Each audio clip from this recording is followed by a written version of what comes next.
From the Newstalk ZB newsroom, this is News Fix. In this update, David Seymour's critical of hecklers who interrupted his speech at the Waitangi Dawn service this morning. The Deputy Prime Minister had to stop his speech several times. At one point, Bishop Te Kitohi Pikahu stepped in and tried to calm the crowd. Mr Seymour told Whakaata Māori protesters were in the minority.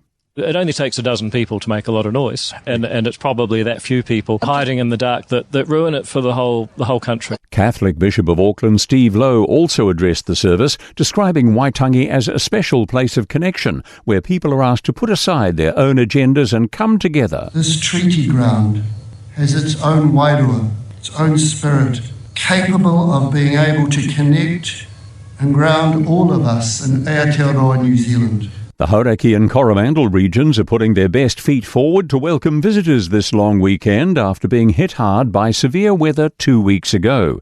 Local roads and state highways that had to be closed have now reopened, though traffic management is still in place at various points along State Highway 25. Hahei's Cathedral Cove and State Highway 2's Karangahake Gorge are also open for business.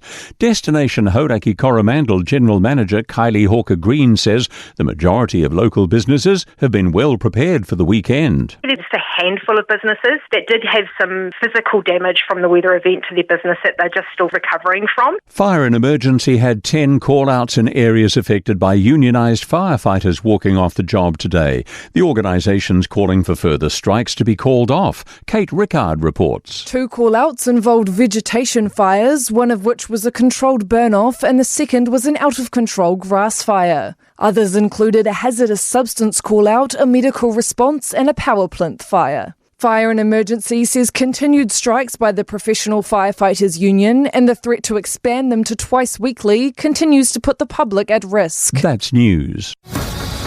In sport, Mark Robinson has closed his New Zealand rugby chapter as he nears the start of his new gig with World Rugby. His work as the Global Chief of Rugby will begin in May after finishing up as head of NZR late last year. His former post is still unfilled, as is the vacant All Blacks head coaching role. Robinson says he's proud of his 6-year tenure, but the current state of his former employer is none of his concern. I'm not going to reflect on what's happened over the last 2 months around some decisions and the inability to fill key roles. It hasn't been my role. Wellington Phoenix defender Tim Payne says his fitness must improve if he's to make the All Whites World Cup football squad.